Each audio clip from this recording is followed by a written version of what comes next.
Hello दोस्तों, स्वागत है आपका हमारे पॉइंट ऑनलाइन यूट्यूब चैनल में। आज हम क्लास 12th फिजिक्स के चैप्टर इलेक्ट्रोस्टैट के बारे में बात करेंगे। तो सबसे पहले हम ये समझते हैं कि इलेक्ट्रोस्टैट होता क्या है, यानी कि इलेक्ट्रोस्टैट का अर्थ क्या है, मीन क्या है। तो देखो, इलेक्ट्रोस्टैट मिलकर बना है इलेक्ट्रॉन प्लस स्टैटिक से। इलेक्ट्रॉन प्लस स्टैटिक से। इलेक्ट्रॉन और स्टैटिक, इलेक्ट्रॉन मतलब एक तरीके से charge, electron means charge. Static का मतलब होता है रेस्ट। स्टैटिक का मतलब क्या होता है, रेस्ट।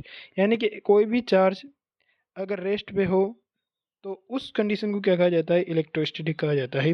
यानी कि हम इलेक्ट्रोस्टैट में स्टैटिक चार्ज के बारे में स्टडी करेंगे। यानी जितने भी इलेक्ट्रोस्टैट है उसमें हम चार्ज को क्या मानेंगे, हमेशा ऑलवेज रेस्ट पर ही मानेंगे। ठीक है, तो आप समझ गए होंगे इलेक्ट्रोस्टैट का अर्थ।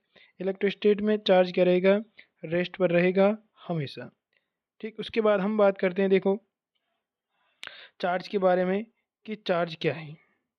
देखिए, चार्ज बेसिकली किसी भी मैटर की प्रॉपर्टी है, एक तरीके से हम कह सकते हैं किसी मैटर की क्या है, प्रॉपर्टी है। किसी मैटर की प्रॉपर्टी कैसे है, यानी कि जिस तरीके से कोई भी मैटर है ना, उसका मास हो सकता है। ठीक है, और उसका उसमें जिस तरीके से मास होता है उसी तरीके से उसमें चार्ज भी हो सकता है। यानी कि यूँ कह सकते हैं कि देखो, मास के बिना कोई भी मैटर एग्जिस्ट नहीं कर सकती। यानी कि हम यूँ कहें ना कि मास के बिना कोई भी मैटर एग्जिस्ट नहीं कर सकती, परंतु चार्ज के बिना कोई भी मैटर एग्जिस्ट कर सकती है। यानी कि कोई भी मैटर है अगर, तो उसका मास होगा ही होगा, भले कम हो या ज़्यादा हो, लेकिन ज़रूरी नहीं है कि उसका चार्ज हो। जैसे कि न्यूट्रॉन, न्यूट्रॉन का क्या होता है, मास होता है, लेकिन चार्ज क्या होता है, शून्य होता है, यानी कि जीरो होता है। यानी कि ये चार्ज यानी न्यूट्रल पार्टिकल है, चार्जलेस पार्टिकल है। बट इसका क्या है, मास तो होगा ही होगा। तो एक तरीके से ये चार्ज क्या है, चार्ज मैटर की प्रॉपर्टी है ना। एक तरीके से कह सकते हैं कि ये प्रॉपर्टी है। अब ये देखिए, ये अगर प्रॉपर्टी है तो इसके बारे में बेसिक बेसिक और जानकारी क्या है कि इसमें हम एक डेफिनेशन आती है करंट की। करंट में हम कहते हैं I equal to Q upon T, यानी कि flow, rate of flow of charge, rate of flow of charge क्या कहलाता है, करंट कहलाता है। क्या कहलाता है, करंट कहलाता है। तो यहाँ से Q इक्वल टू क्या हो जाएगा, जो इम्प्लाइज करेगा Q equal to I T. ठीक है, यहाँ से क्या है, Q equal to I T. तो यहाँ से अगर हम यूनिट निकालना चाहें तो यूनिट निकाल सकते हैं। यूनिट क्या हो जाएगी, एम्पियर, यानी करंट की यूनिट क्या होती है, एम्पियर, और टाइम क्या होती है, सेकेंड। एम्पियर इंटू सेकेंड, या इसी की दूसरी यूनिट जो है उसे क्या कहा जाता है, इसी को ही एम्पियर इंटू सेकेंड को ही कुलाम कहा जाता है। साइंटिस्ट कुलाम के नाम पर चार्ज की जो यूनिट है उसको कुलाम रखा गया है। ठीक, उसके बाद हम बात करें कुछ अदर यूनिट्स हैं, है ना, जो कि थोड़ी बड़ी यूनिट्स हैं, उनके बारे में बात कर लेते हैं। तो बड़ी यूनिट्स में एक तो आती है अपने एम्पेयर हावर। देखो, एम्पेयर हावर को अगर हम कुलाम में बदले, हम कहें कि एक एम्पेयर हावर कितना होता है, तो एक तरीके से हम इसको इस तरीके से बदल सकते हैं कि एम्पेयर इंटू हावर को सेकेंड में बदलेंगे तो 60 इंटू 60 सेकेंड। टोटल मल्टीप्लाई करेंगे तो एक एम्पेयर हावर कितना हो जाएगा, 60 इंटू 60 कितना होता है, 600 एम्पेयर इंटू सेकेंड। और एम्पेयर इंटू सेकेंड को क्या कहा जाता है, कुलाम। तो हम क्या कर सकते हैं कि एक एम्पेयर हावर कितना होता है, 3600 कुलाम के बराबर होता है। 3600 यानी कि 360 कुलाम के इक्वल होता है। दूसरी बात करें अपन, एक और यूनिट आती है जो लार्ज है ना, फेरड, फेराडे, फेरड नहीं, माफ कीजिए, फेराडे, फेराडे। ध्यान रखिए, फेरड कैपेसिटी की यानी कैपेसिटेंस की यूनिट है, जबकि फेराडे चार्ज की यूनिट है। और फेराडे की वैल्यू होती है 96485 कुलाम के अप्रोक्सीमेटली। और इसको हम एक तरीके से अप्रोक्सीमेटली क्या लिख सकते हैं, 96500 कुलाम में लिख देते हैं। जब न्यूमेरिकल करते हैं तो 96500 गुलाम हम इसको बोल सकते हैं। और जो फेराडे वो क्या है, लार्ज यूनिट ऑफ चार्ज है ना, लार्जेस्ट यूनिट ऑफ क्या है ये, चार्ज है। यानी चार्ज की सबसे बड़ी यूनिट कौन सी है, फेराडे है। ध्यान रहे, फेराड कैपेसिटेंस की है, जबकि फेराडे चार्ज की यूनिट है। अब हम आगे बात करेंगे प्रॉपर्टी ऑफ चार्ज के बारे में। तो देखिए, प्रॉपर्टी ऑफ चार्ज के बारे में बात करें तो उसमें सबसे पहले प्रॉपर्टी आती है अपनी नेचर। तो जो नेचर है उसमें दो तरीके के चार्ज एग्जिस्ट करते हैं, एक तो पॉजिटिव और एक नेगेटिव। दो तरीके के चार्ज एग्जिस्ट करते हैं, एक तो पॉजिटिव एक नेगेटिव। ठीक है, अब ये पॉजिटिव और नेगेटिव है, अगर इनका कॉम्बिनेशन बनाएं तो पॉजिटिव और पॉजिटिव का कॉम्बिनेशन बनेगा, नेगेटिव और नेगेटिव का कॉम्बिनेशन बनेगा, या negative charge positive charge positive charge, या फिर पॉजिटिव चार्ज और नेगेटिव चार्ज, या नेगेटिव चार्ज और पॉजिटिव चार्ज। अब देखिए यहाँ पर जो इनकी प्रॉपर्टी है नेचर की, यानी कि चार्ज दो तरीके के नेचर में हो सकता है, पॉजिटिव और नेगेटिव में। जब सेम नेचर के चार्ज को आपस में पास में लाया जाता है ना, या तो पॉजिटिव पॉजिटिव को या नेगेटिव नेगेटिव को अगर पास में लाया जाता है तो ये क्या करते हैं, एक दूसरे को रिपेल करते हैं, यानी कि इनके मध्य क्या होगा, ये क्या करेंगे, रिपेल करेंगे, यानी कि इनके मध्य रिपल्सन होगा।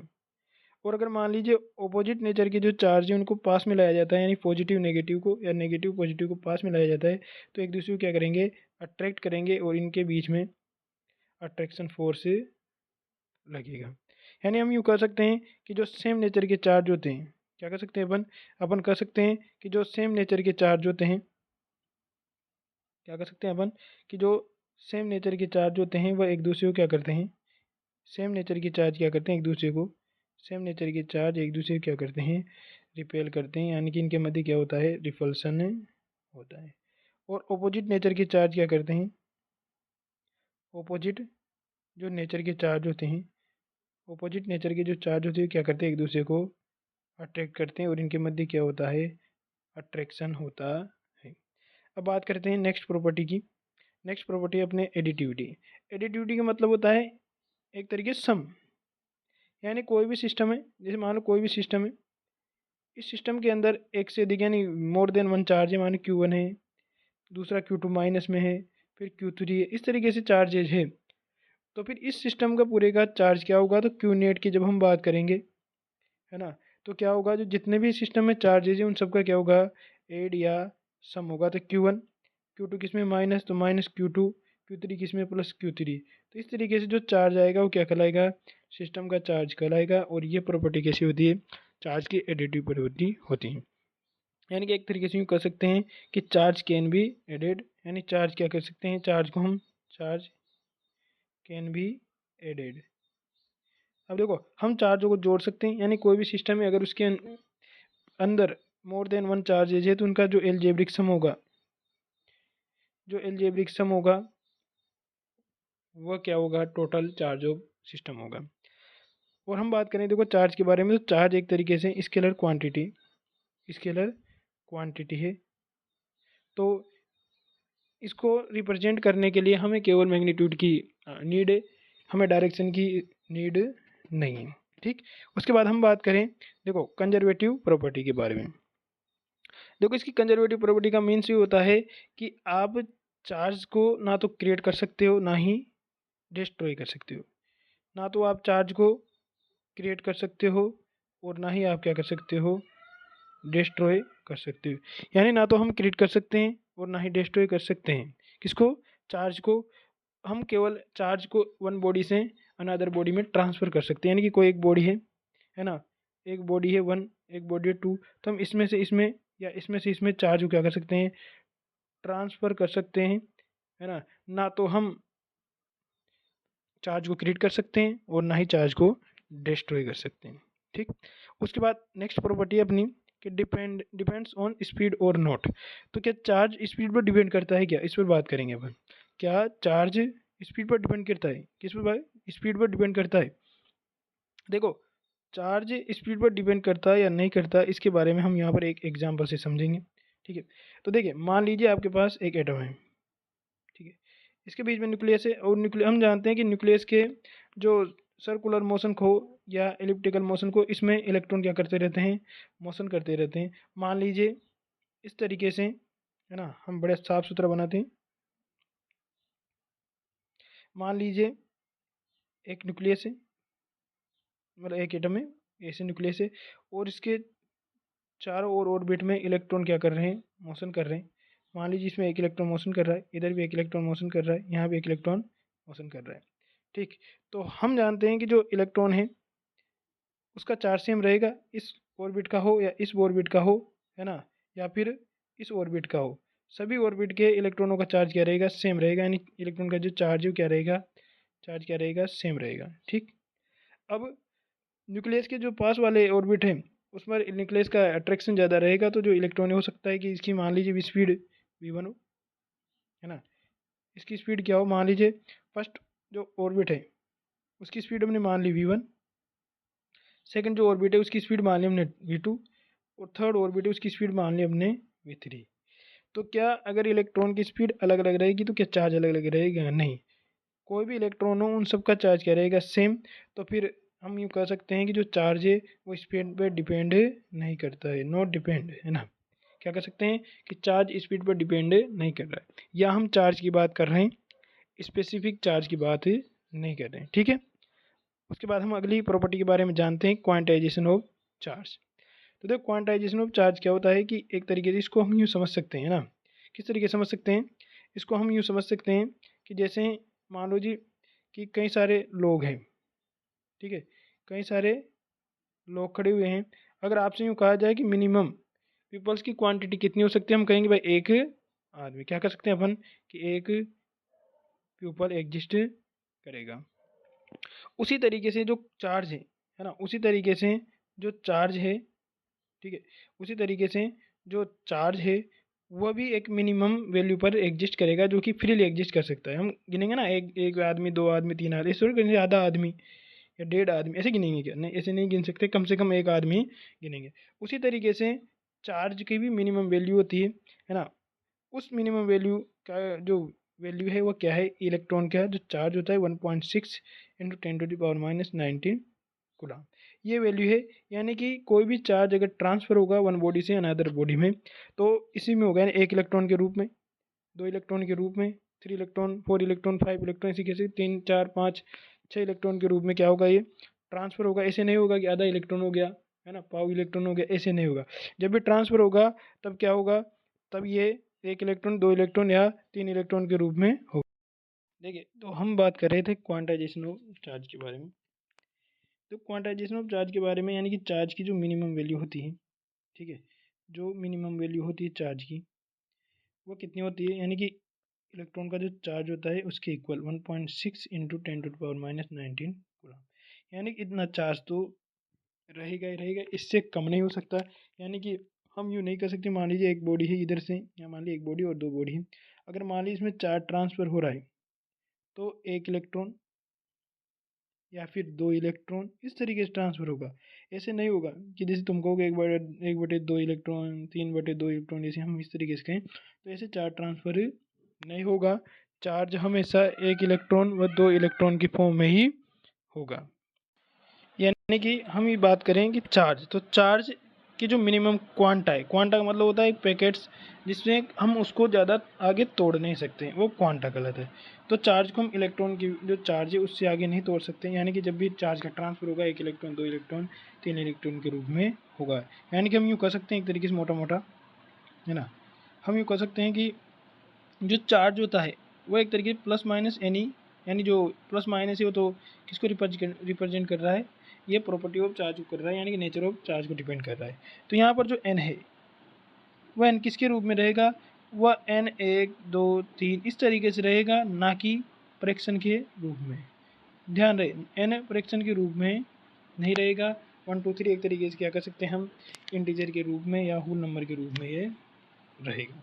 ठीक। अब बात करते हैं ये थी प्रॉपर्टीज़ ऑफ चार्ज के बारे में। अब हम बात करेंगे यहाँ की मेथड ऑफ चार्जिंग के बारे में, यानी किस तरीके से हम एक बॉडी से दूसरी बॉडी को चार्ज कर सकते हैं या बॉडीज़ को हम चार्ज कर सकते हैं। तो देखो चार्ज करने के तीन मेथड है अपने पास, एक फ्रिक्शन, एक कंडक्शन और एक है इंडक्शन। तो देखिए जो फ्रिक्शन और कंडक्शन है दोनों है, ये इनके द्वारा जो बॉडी को चार्ज किया जाता है, तो कॉन्टैक्ट में लाकर, है ना, कॉन्टैक्ट में लाकर हम क्या कर सकते हैं, इनको चार्ज में कर सकते हैं। जबकि जो इंडक्शन होता है उसमें कॉन्टैक्ट में लाना आवश्यक नहीं है। तो एक एक करके इनको समझते हैं कि भाई फ्रिक्शन, यानी कि फ्रिक्शन से किस तरीके से कर सकते हैं। देखिए फ्रिक्शन में क्या होता है, जब हम एक बॉडी को दूसरी बॉडी से रब करेंगे ना, रब करेंगे तो जो चार्ज है ना, जो चार्ज है वह लो वर्क फंक्शन होगा, जिस बॉडी का लो वर्क फंक्शन होगा उसमें से चार्ज क्या होगा, चार्ज ट्रांसफ़र होगा। चार्ज ट्रांसफ़र होगा किस में, तो high work function, high work function की जो बॉडी है उसमें क्या हो जाएगा, चार्ज ट्रांसफ़र हो जाएगा। यानी कि जो लो वर्क फंक्शन वाली बॉडी है वो तो हो जाएगी पॉजिटिव चार्ज, और जो हाई वर्क फंक्शन वाली बॉडी वो हो जाएगी नेगेटिव चार्ज। जैसा कि हम एग्जांपल सुनते आए हैं कि एबोनाइट की रोड को जो कैट है उसकी चमड़ी से हम रगड़ेंगे तो एबोनाइट की छड़ और जो कैट की जो चमड़ी है स्किन है वो क्या हो जाएगी, चार्ज हो जाएगी। वो किसकी उदाहरण है, वह फ्रिक्शन की उदाहरण है। ठीक, उसके बाद बात करते हैं अपन अगले चार्जिंग मेथड के ऊपर कि कंडक्शन क्या है। देखो कंडक्शन में क्या होता है बेसिकली, फ्रिक्शन में क्या किया था, अपने रगड़ा था, एक दूसरे ने रफ किया था एक सरफेस को दूसरी सरफेस पर, या एक तरीके से एक बॉडी को दूसरी बॉडी पर। लेकिन कंडक्शन में रफ करने की बजाय हम क्या करते हैं, या तो बॉडी को डायरेक्ट कॉन्टेक्ट में लाओ इस तरीके से, या तो बॉडी को डायरेक्ट कॉन्टेक्ट में लाओ यूँ, है ना, या फिर क्या करो, दूसरा तरीका क्या है, ये तो एक तरीका है कि बॉडी को क्या करो, डायरेक्ट कॉन्टेक्ट में लाओ, या फिर दूसरा तरीका अपने पास है कि बॉडी को क्या करो, किसी कंडक्टर से या कंडक्टर वायर से क्या करो, इसको कनेक्ट कर दो। ये कर सकते दो तरीके अपने पास, या तो बॉडी को डायरेक्ट कॉन्टेक्ट में ले आओ, ऐसे ही टच करा दो, या फिर दो बॉडी है, दोनों बॉडियों को किसी कंडक्टर वायर से जोड़ दो। अब इसमें होता क्या है, मान ली बॉडी 1 पर चार्ज Q1 है, बॉडी 2 पर चार्ज Q2 है। ठीक, तो इसमें क्या होगा, बॉडी 1 से बॉडी 2 में चार्ज क्या हो जाएगा, ट्रांसफर होने लग जाएगा। यानी कि उस बॉडी में से ट्रांसफ़र होगा चार्ज जिसका पोटेंशियल हाई होता है, यानी कि जो पॉजिटिव चार्ज होता है ना, हाई पोटेंशियल से लो पोटेंशियल की ओर ट्रांसफ़र होता है, लो पोटेंशियल की ओर ट्रांसफ़र होता है। तो चार्ज क्या होगा, चार्ज जब तक ट्रांसफ़र होता रहेगा जब तक कि पोटेंशियल क्या नहीं हो जाता, इक्वल नहीं हो जाता। यानी दोनों ही कंडीशन में चार्ज तब तक ट्रांसफ़र होता रहेगा, यानी charge transfer while potential V1 equal to V2 नहीं हो जाता है ना। यानी कि जब तक कि पोटेंशियल V1 यानी एक बॉडी का पोटेंशियल दूसरी बॉडी के पोटेंशियल के बराबर नहीं हो जाता तब तक चार्ज ट्रांसफ़र होता रहेगा, और जैसे पोटेंशियल इक्वल होगा चार्ज ट्रांसफ़र होना बंद हो जाएगा। ये है कंडक्शन। यानी कि हमने क्या किया, जैसे मान लो कोई चार्ज बॉडी है ना, ऐसे हो सकता है Q1 और Q2 चार्ज है, और इसके अलावा एक और सिचुएशन बन सकती है, जैसे कि मान लीजिए अपने पास एक अनचार्ज बॉडी यानी कि न्यूट्रल बॉडी है, और एक है चार्ज, यानी कि मान लीजिए एक बॉडी अपने पास, ये है चार्ज बॉडी, मान लीजिए Q1 से चार्ज है ना, और एक बॉडी अपने पास जो कि क्या है, न्यूट्रल है। ठीक, अब इसको हम क्या करेंगे, वायर से कनेक्ट कर देंगे, तो बॉडी 1 जो चार्ज बॉडी उससे चार्ज ट्रांसफ़र होने लग जाएगा। और कब तक होगा, जब तक कि दोनों बॉडीज़ का पोटेंशियल क्या नहीं हो जाता, इक्वल नहीं हो जाता है, तब तक चार्ज ट्रांसफ़र होता रहेगा। ठीक, ये है कंडक्शन। अब लास्ट जो अपना मेथड है चार्जिंग का वह है इंडक्शन, मेथड ऑफ इंडक्शन। तो मेथड ऑफ जो इंडक्शन है, जो अपना कंडक्शन है वो पूरा हो गया, फ्रिक्शन है वो पूरा हो गया। अब हम बात करेंगे इंडक्शन के बाद। देखो इंडक्शन में क्या होता है, मान लीजिए कोई न्यूट्रल बॉडी है ना, इंडक्शन में बात करें कि मान लीजिए कोई न्यूट्रल बॉडी है।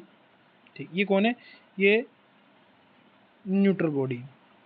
देखो ये न्यूट्रल बॉडी है, हम इसको क्या करना चाहते हैं, चार्ज करना चाहते हैं। क्या करना चाहते हैं, हम इसको चार्ज करना चाहते हैं। तो आप क्या कीजिए, आपके पास एक तो तरीका था, या तो रगड़ो, दोनों बॉडीज़ को आपस में रगड़ दो, या फिर दोनों बॉडीज़ को आपस में कनेक्ट कर दो।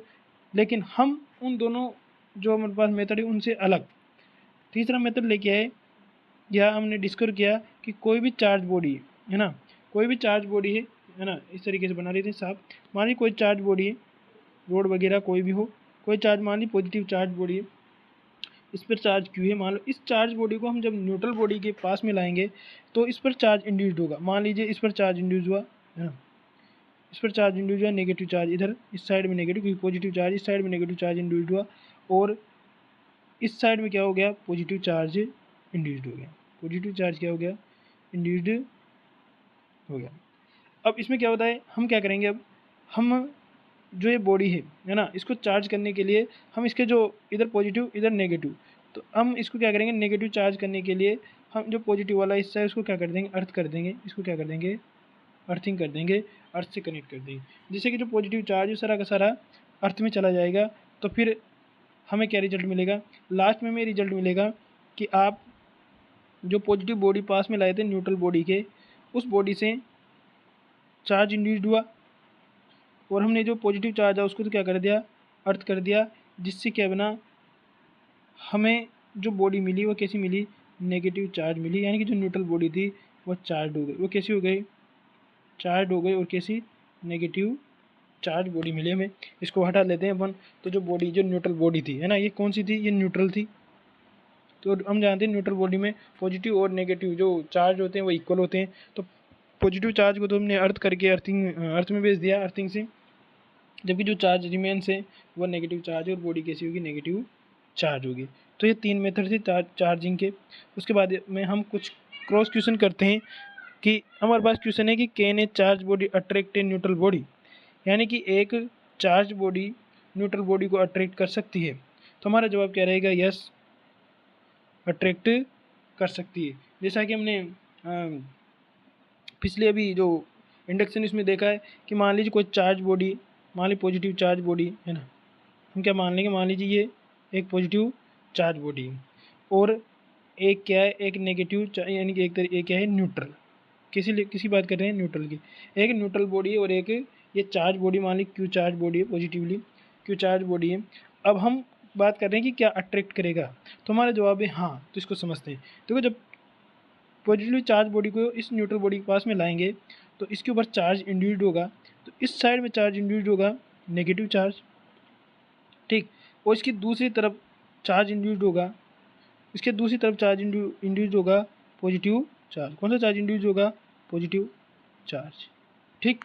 अब जो पॉजिटिव चार्ज है ना, और जो नेगेटिव चार्ज है वो आपस में क्या करेंगे, एक दूसरे को अट्रैक्ट करेंगे। तो इनके बीच में जो फोर्स लगेगा वो कैसा लगेगा, अट्रैक्शन फोर्स लगेगा। क्यों, क्योंकि जो अपोजिट नेचर के चार्ज होते हैं वो एक दूसरे को क्या करते हैं, अट्रैक्ट करते हैं। क्या करते हैं, अट्रैक्ट करते हैं। पॉजिटिव और नेगेटिव के बीच में क्या लगेगा, अट्रैक्शन फोर्स लगेगा। जबकि जो दूसरी साइड पे इंड्यूस्ड हुआ है चार्ज है ना, ये और जो ये वाला चार्ज है, जो बॉडी पहले से चार्ज है, उनका सेम नेचर चार्ज, यानी कि ये भी पॉजिटिव चार्ज है और इसके जो दूसरी तरफ जो चार्ज इंड्यूस्ड है वो भी पॉजिटिव है। तो इनके बीच में जो फोर्स लगेगा वो कैसा लगेगा, रिफ्लेक्शन फोर्स लगेगा। तो यानी कि इसके बीच कैसे लगेगा, रिफ्लेक्शन फोर्स। बट है ना, बट जो चार्ज है, अट्रैक्शन फोर्स, जो अट्रैक्शन फोर्स है वो रिपल्सन फोर्स की जो तुलना में है ना, कंपैरिजन में हाई होता है। यानी कि जो value of attraction force is greater than to value of repulsion force. So हम कह सकते हैं कि कोई भी बॉडी है वह किसी भी न्यूट्रल बॉडी को क्या कर सकती है, अट्रैक्ट कर सकती है। तो हम क्या कर सकते हैं, yes, yes, A charge body, a charged body can be attracted a neutral body।